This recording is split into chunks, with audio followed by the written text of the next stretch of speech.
Jadi ada golongan orang takwa yang tinggal di surga, tempatnya seluas langit dan bumi. Siapa mereka? Itu amalannya, tahajudnya tidak rutin, biasa. Siamnya Senin Kamis tidak rutin, biasa. Tapi Masya Allah, alladzina yunfikuna fis sarra'i wad dharra. Orang ini gemar sekali membantu orang lain. Sedang mampu dia bantu, tak mampu pun dia usahakan bantu. Dharra, tak mampu pun dia usahakan bantu. Saya memang belum punya, tapi nanti coba saya hubungi ya, barangkali saudara kita ada yang bisa bantu. Dia usahakan. Wal kadhimina al ghaidha. Dan dia berusaha menahan amarah, tidak cepat marah. Diprovokasi, tenang saja. Ya. Maaf, diselisihi malah tersenyum. Wal afina 'anil nas, dan gemar memaafkan orang lain. Orang seperti ini, nanti lihat itu kisahnya di Al-Musannaf Abdul Razzaq, nomor hadis 20.559. Kalau punya kitabnya, jilid yang ke-11, halaman 287 sampai 288. Dari Anas bin Malik. Nabi sedang takdim seperti ini. Tiba-tiba selintas saja beliau mengatakan, sayatlu alaikum min hadzal fajj al-ana rajulun min ahli al-jannah. Hei, coba fokus. Lihat ke pintu itu tuh. Akan muncul salah seorang lelaki di ahli surga, kata Nabi. Fa idza rajulun min ansarin. Tiba-tiba datang seorang laki-laki dari kalangan Ansar. Wajahnya masih basah dengan air wudu. Di tangan kirinya ada sendal digenggam. Masuk ke dalam masjid mengucapkan Assalamualaikum. 3 kali dalam setiap hari diulang oleh Nabi. Ternyata orang itu dikejar-kejar oleh Abdullah bin Amr bin As ke rumahnya. Sampai menginap ingin tahu keutamaannya. Perhatikan, sahabat yang ahli surga. Ahli surga, tahajud gak pernah berhenti. Baca Quran luar biasa. Masya Allah, puasa sunnahnya gak pernah putus. Masih merasa kurang amalannya. Ada orang disebut masuk surga. Orang ini walaupun sudah disebut masuk surga oleh lisan Nabi, tetap merasa rendah amalannya. Apa rahasia orang ini, katanya? Diikuti ke rumahnya, tahajudnya biasa saja. Bacaan Qurannya biasa saja.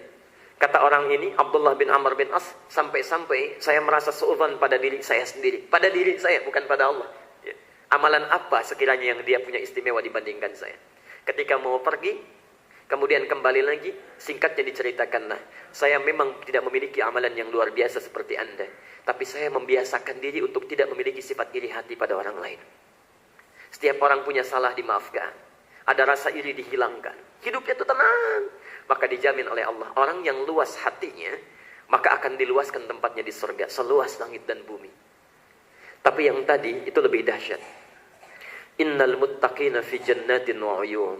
Ada orang yang tinggalnya nanti orang takwa di taman surga. Apa bedanya dengan kelas tadi? Yang seluas langit dan bumi. Kalau surga yang saya sebutkan tadi, Ali Imran 133-134. Bapak ibu masuk ke situ, membutuhkan misalnya makanan, minuman dan sebagainya, itu yang melayani namanya pelayan surga, disebut dengan wildanun mukhalladun. Kalau baca surah Al-Waqi'ah, ada di antaranya. Ibu haus, datang pangeran surga, wildanun mukhalladun. Bapak haus, datang bidadari surga. Bi aqwabi wa abariqa wa ka'sin min ma'in, membawakan minuman yang gelasnya saja sudah terbuas dari lapisan emas, dilapisi lagi oleh mutiara yang berkilauan luar biasa. Dan semuanya mala ainun ra'at wala udhunun sami'at wala khatara ala qalbi bashar. Kata Nabi, enggak pernah dilihat oleh mata, tidak pernah terdengar oleh telinga beritanya, dan tidak akan pernah terlintas dalam bayangan kita. Sekarang dibayangkan pun enggak seperti itu. Saking dahsyatnya. Tapi yang taman surga ini, yang tadi dibacakan ayatnya dalam salat subuh itu, akhidhina ma atahum rabbuhum. Orang-orang ini kalau menginginkan sesuatu, Allah yang langsung berikan tanpa perantara. Kun fayakun, jangan dibayangkan, laisa kamitslihi syai'. Langsung diberikan, akhidhina ma atahum rabbuhum. Apa amalannya? Innahum kanu qabla dzalika muhsinin. Saat di dunia itu rajin pendekatannya kepada Allah. 1, dari tahajud. Kanu qalila minal laili ma yahja'un. Dia mulai ibadahnya, kalau ingin masuk ke surga yang ini, langsung diberikan oleh Allah, diperhatikan, menatap Allah tanpa hijab. Ada ayatnya. Surah Al-Qiyamah, surah 75, ayat 22-23. Wujuhu yawma idzin nadhirah. Ada orang-orang yang wajahnya berseri-seri saat masuk surga, gembira luar biasa. Kenapa? Ila rabbiha nadhirah. Kepada Tuhannya Allah, dia bisa lihat langsung, tanpa hijab. Di dunia nggak kelihatan, nggak nampak, karena dimensinya berbeda. Amalan nggak cukup, ketika diangkat dia bisa langsung lihat Tuhannya, langsung ila rabbiha nadhirah. Karena itu turun ayat di Al-Kahf itu, setiap Jumat kita baca ayat terakhir. Faman kana yarju liqa'a rabbih, siapa yang menginginkan bertemu Allah tanpa hijab, falyamal amalan salihan wa la yusyrik bi ibadati rabbih ahada. Apa yang dimaksud falyamal amalan salihan? Di antaranya ayat ini, qalila minal laili ma yahja'un. Dia siapkan dari malam, sedikitkan tidurnya, perbanyak bangun malamnya. Menjelang fajar dia berhenti. Apa yang dilakukan? Wabil ashari hum yastaghfirun. Amalan selanjutnya selesai tahajud, Masya Allah, antum perbanyak istighfar kepada Allah. Menjelang fajar, tunggu, perbanyak istighfar. Subhanallah. Selesai itu tunaikan salat, apa yang dilakukan? Wa fi amwalihim haqqul lis-sa'ili wal mahrum. Dia berburu melakukan banyak kebaikan. Masya Allah. Ada orang butuh, baik minta ataupun tidak, dia bantu, dia lakukan kebaikan. Kalau orang sudah melakukan ini, wa fil ardi ayatun lil muqinin, selesai fajar, maka seluruh aktivitasnya akan dilakukan karena Allah saja. Karena Allah. Begitu jalan zikir, lihat macet, dengarkan ayat Quran, tidak ada keluhan. Jadi semuanya itu aktivitas yang bermakna, karena mendekat kepada Allah dijaga oleh Allah. Masya Allah. Tatapannya dijaga, langkahnya dijaga, tangannya dijaga, semua dilakukan karena Allah. Wa fi anfusikum, bahkan dalam dirinya pun gak ada yang diingat kecuali Allah. Gak ada kecuali Allah. Tangannya digunakan untuk zikir, lisannya digunakan untuk menampakkan ayat-ayat Allah. Tidak ada kata-kata yang jelek kecuali kebaikan, langkah kecuali kebaikan, semuanya baik. Maka orang seperti ini, Masya Allah, wa fis samai rizqukum wa ma tu'adun. Rizkinya langsung dibuka di langit oleh Allah. Takwanya meningkat, rizkinya diberikan tanpa batasan. Quran surah 65 tafsirnya ayat 2 itu.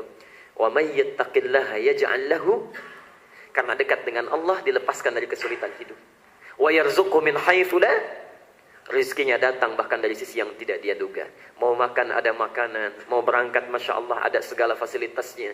Ya, ada kebaikan-kebaikannya. Coba hafalkan ya.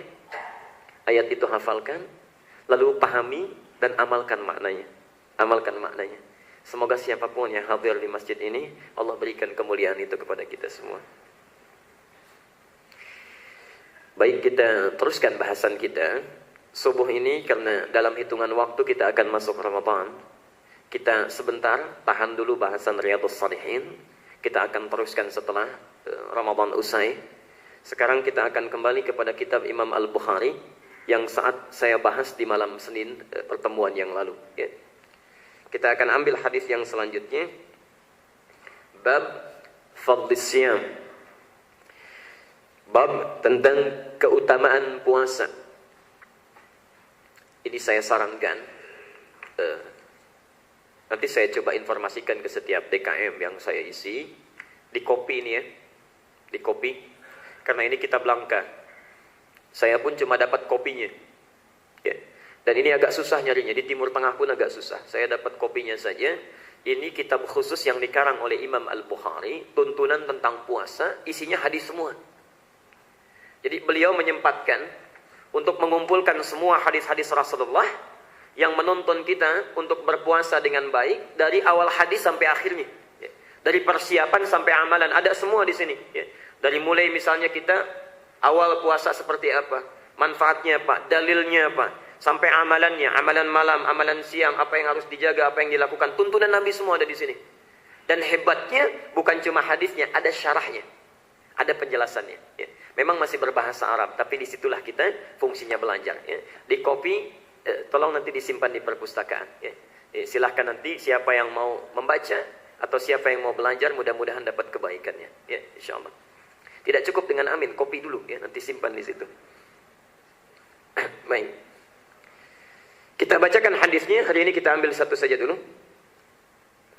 Haddatsana Abdullah bin Maslamah telah menyampaikan kepada kami, kata Imam Al-Bukhari, karena beliau enggak ketemu Nabi, bukan sejaman dengan Nabi, karena itu memerlukan runtutan periwayat sampai ke Nabi, disebut dengan sanad. Ya, saya pernah terangkan ini. Hadis itu mesti ada sanadnya. Kalau enggak ada sanadnya enggak bisa disebut hadis. Ya. Ada orang mimpi ketemu Nabi. Ya. Setelah mimpi besoknya cerita, tapi tadi Nabi menyampaikan hadis kepada saya. Itu bukan hadis itu. Ya. Hadis itu mesti ada sanadnya. Kalau hadis bisa dimaknai lewat mimpi, semua orang bisa bermimpi itu. Ya, rata-rata misalnya ya. Baik. Haddatsana Abdullah bin Maslamah, ya, menyampaikan kepada kami Abdullah bin Maslamah an Malik, ya, dari Malik, an Abi Zanad, dari Abi Zanad, Anil A'raj, diterima dari A'raj, an Abi Hurairah radhiyallahu anhu, dan diterima hadis ini dari Abu Hurairah, semoga Allah meridai kepadanya. Saya ingin terangkan satu hal yang penting. Nanti kalau baca hadis, jangan langsung pada isinya. Isinya disebut matan. Lihat dulu runtutan periwayat yang disebut sanad ini. Nah, biasanya dalam ilmu sanad itu para ulama hadis menyampaikan inspirasi kebaikan dari tokoh-tokoh penyampai hadis. Ini siapa mereka sampai bisa meriwayatkan hadis? Ya. Itu pelajari, itu melahirkan nanti tuntunan pada kita untuk bersemangat beramal. Ya. Abu Hurairah, saya persingkat saja. Nama aslinya bukan Abu Hurairah, Abdurrahman. Punya bapak namanya Sakhar. Ya. Dikenal dengan Abdurrahman bin Sakhar. Nama paling aslinya pun bukan Abdurrahman, Abdus Syams namanya. Asalnya Abdus Syams. Abdun itu hamba, Syams itu matahari. Gampang kalau sudah ada Abdus Syams, berarti ini asalnya Majusi ini. Ya, penyembah matahari. Tinggalnya di Persia. Kalau sekarang antara Iran, Irak itu Persia. Qadar Allah tidak puas dengan keyakinannya, pindah masuk Kristen. Saat masuk Kristen, ya, masih bingung, bergolak dengan pemikiran. Ya. Qadar Allah mendapat informasi, diberikan hidayah oleh Allah. Ya. Mendengar ada Rasulullah, ada Nabi di Madinah. Dikejar oleh beliau. Ingin tahu informasinya. Subhanallah, datang ke Madinah. Sampai di kota Madinah, melihat Rasulullah sedang menyampaikan ta'limnya. Tidak menunggu lama, melihat orang yang sangat auranya luar biasa. Tutur katanya lembut, kata-katanya baik, memancarkan aura kebaikan. Selesai Rasulullah menyampaikan ta'lim, langsung bersyahadat. Tidak diminta oleh Nabi masuk Islam. Langsung bersyahadat tanpa pikir panjang. Disinilah kemudian kata para ulama, setiap orang Islam itu mesti menampilkan akhlak yang paling mulia. Ya, karena hidayah itu, kebaikan bisa datang lewat orang lain, tidak harus melalui lisan. Akhlak kita yang baik-baik itu yang akan menampilkan kebaikan. Masya Allah. Bapak Ibu sekalian, tiba-tiba kemudian dengan izin Allah, qadar Allah masuk Islam. Saya persingkat, beliau masuk Islam itu kurang lebih 3 atau 4 tahun sebelum Rasulullah meninggal dunia. Ya, jadi agak di akhir-akhir masa kenabian. Setelah masuk Islam ganti nama menjadi Abdurrahman, punya cita-cita. Ini cara pandang para sahabat. Saya masuk Islam agak belakangan, tapi saya akan menyusul amalan kawan-kawan lain yang telah masuk Islam duluan. Itu poin pertama yang penting kita pelajari. Semua itu diterapkan oleh para sahabat tabi'in salafus saleh sampai sekarang. Saya beri contoh misal, Umar bin Khattab masuk Islam agak belakangan. Setelah Abu Bakar, Uthman, ya, Abdurrahman bin Auf, kemudian Arqam bin Abi Arqam, itu semua para pengusaha, orang-orang hebat. Ya. Setelah itu Umar masuk. Setelah masuk Islam, hasuna islamuhu, bagus Islamnya. Lalu dilihat temannya Uthman beramal. Uthman lebih duluan dibandingkan saya. Dilihat-lihat Uthman, Masya Allah, ada panggilan jihad. Kata Nabi, anfiku fi sabilillah, ayo cepat berinfak di jalan Allah. Orang ngasih biasa saja, ngasih sebagian. Uthman datang, ya Rasulullah kurang berapa? Kata Rasulullah, sekian. Kata Uthman, ambil 1/3 harta saya. Saat itu ditaksir oleh ulama, para ahli as-sirah an-nabawiyah menyampaikan, Uthman dalam posisi itu ada di kisaran harta 5-6 triliun. 1/3-nya berapa? Kurang lebih 2 triliun langsung diberikan. Gak mikir lagi, 1/3 harta saya. Masya Allah. Kedengaran oleh Umar beritanya. Datang langsung, gak tunggu lama, gak nunggu besok, langsung datang pada Rasulullah. Ya Rasulullah, saya dengar Uthman 1/3. Ya, kata Nabi, saya setengah harta saya. Setengah harta saya. Setengahnya harta Umar belum tentu sama dengan 1/3-nya harta Uthman. Karena Uthman lebih kaya dibandingkan dengan Umar. Tapi poinnya, kalau Uthman 1/3, saya setengah. Karena Umar tahu Allah tidak akan melihat kuantitas, yang dilihat keikhlasannya. Masya Allah. Bapak Ibu sekalian, seorang sahabat, teman dekatnya Nabi, yang mengorbankan hidupnya, Masya Allah. Nggak nunggu pengumuman. Begitu mendengar berita itu, masuk lewat pintu belakang dalam tanda petik lah. Maksudnya nggak mau diketahui orang. Masuk pelan-pelan, berbisik kepada Rasulullah, ya Rasulullah, saya semua harta saya. Masya Allah. Nabi terkejut, menatap orang itu dalam-dalam. Madza tarakta li ahlik? Apa yang kamu tinggalkan untuk keluargamu? Kata orang ini, Allah wa Rasulah. Saya tinggalkan Allah dan Rasulnya. Masya Allah. Dipeluk oleh Nabi, di bawah tangannya. Diumumkan kepada para sahabat, Abu Bakar ya akhi, Abu Bakar ini sahabat saya. Faman adahu faqad adani. Siapa yang mengganggu Abu Bakar, menyakiti Abu Bakar, dia telah menyakiti saya. Masya Allah. Itu Abu Bakar. Yang tega ada orang memfitnahnya, menjelek-jelekannya, menuduhnya. Masya Allah. Orang yang telah berjuang dengan Nabi. Kalau antum baca sirahnya Abu Bakar itu dengan Rasulullah, Masya Allah. Saat berhijrah itu orang paling panik. Datang ke depan, datang ke belakang, ke kanan, ke kiri. Sampai Nabi mengatakan, apa yang kamu lakukan? Kata Abu Bakar, ya Rasulullah, saya takut kalau tiba-tiba anak panah datang dari depan. Biarkan saya ke depan, biar saya yang menjadi perisai duluan. Saya ke belakang karena takut tiba-tiba ada tombak dari belakang. Biarkan saya yang kena duluan. Ketika mau masuk ke Gua Thur, itu antum kalau baca teliti, jeli, itu tangan Abu Bakar itu dimasukkan duluan ke gua. Kata Nabi, "Madza taf'al? Apa yang kamu lakukan?" Kata Abu Bakar, "Saya khawatir kalau di dalam ada hewan buas, biarkan tangan saya yang kena duluan." Sampai dipastikan lagi, lempar batu ke dalam, dipastikan masuk duluan ke dalam. Itu Abu Bakar. Sampai saat pasukan pun berada di atas gua, kelihatan kakinya yang kalau menengok ke bawah pasti akan ketahuan. Abu Bakar yang paling khawatir. Ya Rasulullah, kalau menengok ke bawah pasti kita kena, katanya. Ya, turun ayatnya Taubah itu. Sudah. Innallaha ma'ana. Allah bersama kita. Itu Abu Bakar. Makanya sangat keterlaluan kalau ada orang datang belakangan, gak pernah ketemu dengan Abu Bakar, sampai bisa mengatakan anaknya Abu Bakar itu seorang pelacur. Bisa-bisanya Nabi dikerjai oleh anaknya Abu Bakar. Itu luar biasa jahatnya, katanya. Itu orang keterlaluan. Dosa besar orang-orang seperti itu. Sampai Syekh Muhammad Hashim Al-Ash'ari itu menulis buku khusus mencela orang tersebut itu. Ada di kitab yang kedua dari 19 kitab. Risalah Ahlus Sunnah wal Jamaah. Buka halaman ke-10 itu sampai halaman ke-12. Itu runtut tulisannya. Wa minhum rafidhiyuna. Ada di antara orang-orang bid'ah, kata Syekh Muhammad Hashim Al-Ash'ari, aliran Syiah Rafidah, yasubbuna sayyidana Abu Bakr wa Umar radhiyallahu anhuma, yang kerjaannya cuma banyak mencela sahabat Nabi, terutama Abu Bakar dan Umar. Masya Allah. Wa yuballighuna Ali ibn Abi Talib wa ahli baiti, dan terlalu mengkultuskan Ali dan ahli baitnya. Boleh mencintai Ali, silahkan, tapi dengan menjelekan sahabat yang lain itu yang keterlaluan. Kemudian di halaman ke-11 diriwayatkan hadis-hadis Nabi yang memuliakan para sahabat itu. Sampai beliau tegas menyampaikan di situ, kalau ada orang-orang demikian maka jangan duduk-duduk bersama mereka, jangan difasilitasi mereka, jangan berjamaah salat dengan mereka, jangan nikahi anak-anak mereka, jangan solatkan mereka sampai mereka taubat kepada Allah dari dosa-dosanya itu. Itu Masya Allah. Bertakwalah antum kalau mendapati orang-orang seperti ini, segera jauhi. Itu orang-orang yang sangat besar dosanya. Baik. Masuk Islam Abdurrahman bin Sakhr, meniru pola Abu Bakar, meniru pola Umar. Kalau sahabat lain sudah bertahun-tahun masuk Islamnya, amalannya sudah banyak, saya belum. Ya, kata orang ini, Abdurrahman, setelah masuk Islam, saya mesti punya bekal amalan. Artinya apa yang dilakukan? Berburu sunnah Nabi. Saya boleh sebentar dengan Nabi di dunia, di akhirat gak mau dipisahkan. Ditunggangi hadis, man ahabba sunnati faqad ahabbani. Siapa yang cinta dengan sunnahku, dia sungguh telah mencintaiku. Faman ahabbani kana ma'i fil jannah. Siapa yang mencintai aku, gak akan dipisahkan, pasti bersamaku di surga.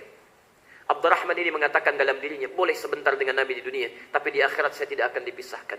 Berburu sunnah Nabi, bukan hanya salatnya, bukan hanya baca Qur'annya, dari mulai bangun tidurnya sampai dengan tidur kembali diburu. Abu Bakar, Umar, Uthman menunggu Nabi dalam ta'limnya, yang ini tidak. Datang menunggu di depan pintu rumah Nabi. Begitu keluar dilihat, dicatat bagaimana cara jalannya Nabi, bagaimana cara menengoknya Nabi, bagaimana cara tersenyumnya Nabi, bagaimana cara makannya Nabi, bagaimana kemudian cara semua aktivitasnya Nabi, sampai sholatnya dilihat betul oleh beliau itu. Dituliskan 3 tahun bersama Rasulullah, Masya Allah, meriwayatkan 7.000 hadis. 3 tahun meriwayatkan 7.000 hadis. Paling banyak meriwayatkan hadis. Saking cintanya dengan Nabi, sekarang ditulis, saat itu juga dipraktekkan. Bapak Ibu sekalian, orang ini melihat Nabi sangat lembut terhadap binatang dan tumbuh-tumbuhan. Begitu mencatat hadis itu, di jalan ketemu seekor anak kucing kecil. Dalam bahasa Arab, anak kucing kecil itu disebut dengan Hurairah.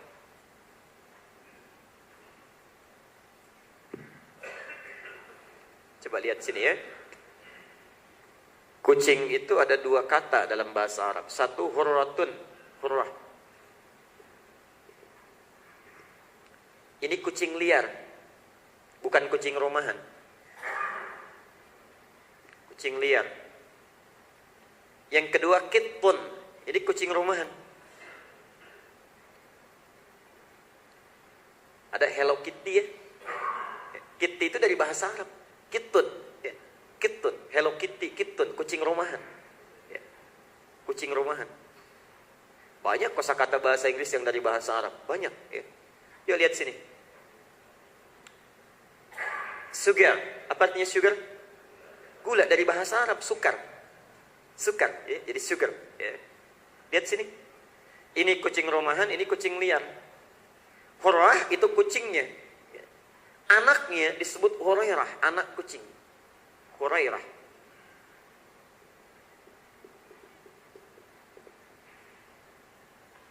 Jalan di tengah jalan, melihat ada seekor anak kucing kecil yang liar. Tidak ada yang merawatnya, mengeong-ngeong mencari induknya, kehilangan induknya. Minta makan, minta perhatian, ditemukan. Karena sudah praktek, sudah melihat hadis tadi dipraktekkan. Diambil anak kucingnya, dimasukkan ke dalam kantung jubahnya. Masya Allah. Saking sayangnya dengan anak kucing kecil itu, dibawa ke tempat beliau istirahat, disimpan di pohon yang tinggi. Kalau malam-malam dikasih selimut supaya hangat, ya. Kalau lapar diberikan makanan, kemanapun pergi dibawa anak kucing kecilnya. Dipastikan tumbuh dengan baik, disayang, dirawat oleh beliau ini. Sampai tiba-tiba, ketika akan mengejar sunnah Nabi itu, ya, beliau datang, anak kucingnya ada di dalam saku jubahnya, berpapasan dengan Nabi. Ketika berpapasan itulah keluar anak kucing kecilnya. Saat keluar itulah kata Rasulullah, Anta Abu Hurairah. Kamu bapaknya anak kucing kecil. Anta Abu Hurairah. Karena anak kucing ini kehilangan induknya, dia menemukan bapak yang bisa merawatnya. Dalam bahasa Arab, nama Abu ini juga menunjuk sifat yang dominan. Maksudnya kalau ada orang sayang sama kucing, tidak ada yang sayang seperti kamu.